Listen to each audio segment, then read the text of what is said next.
বন্ধুরা, যে কোনো মুরগির বেশিরভাগ রোগের মহা ওষুধ হচ্ছে জল। জলটা যদি মুরগিকে আপনি ভালোভাবে শোধন করে খাওয়াতে পারেন আর বেশি পরিমাণে খাওয়াতে পারেন, তাহলে কিন্তু এখানেই অনেক রোগ কিন্তু মুরগির হবে না। সেজন্য এই ভিডিওতে বলবো মুরগিকে জল কীভাবে বেশি করে খাওয়াবেন। চলুন ভিডিওটি শুরু করা যাক। মুরগিকে জল কিন্তু ভালোভাবে শোধন করে দেবেন। এবার অনেক সময় কি হয়, অনেক রকম ওষুধ ব্যবহার করা হয়, দিয়ে কিন্তু ওই ওষুধগুলো বেশি পরিমাণে দেওয়ার ফলে কিন্তু জল অনেক সময় মুরগিতে কম খায়, সেটাও কিন্তু ক্ষতি। সেজন্য ওই জল শোধনের ওষুধগুলো ঠিক পরিমাণে দেবেন, বেশি পরিমাণে দিয়ে দেবেন না। এবার অনেকে বলতে পারেন তাহলে কেমন পরিমাণে দেবো। এটা কিন্তু সম্পূর্ণ আপনার ওই জলের পিএইচ লেভেল মাপার পর সেই হিসেবে দেওয়া উচিত।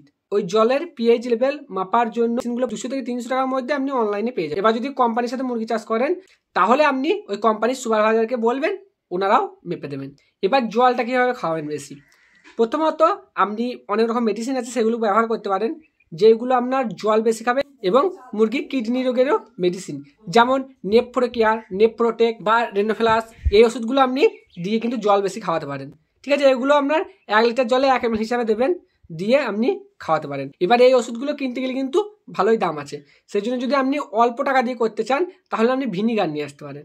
এবার ভিনিগারগুলো আপনার 30, 40 বা 50 টাকার মধ্যে হয়ে যাবে। ওই ভিনিগার নিয়ে আপনি ওই মুরগিকে যখন জল খাবেন, 1 লিটার জলে 1 ml হিসাবে দিয়ে কিন্তু আপনি মুরগিকে ওই জল খাওয়াতে পারেন, এতেও কিন্তু জলটা বেশি খাবে।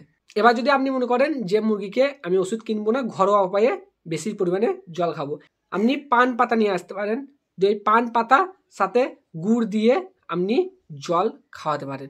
এইগুলো আপনি করতে পারেন, তাহলে কিন্তু মুরগি জল বেশি খাবে এবং কিডনি রোগে মর্টালিটি কম হবে এবং ইকোলাই হবে না, এবং অন্যান্য অনেক রোগ আছে সেইগুলো কিন্তু হবে না। এই ভিডিওটি এই পর্যন্ত। আর কিছু জানার তাহলে অবশ্যই কমেন্ট করবেন। আবার দেখা হবে পরের ভিডিওতে। সবাই ভালো থাকবেন, সুস্থ থাকবেন। ধন্যবাদ।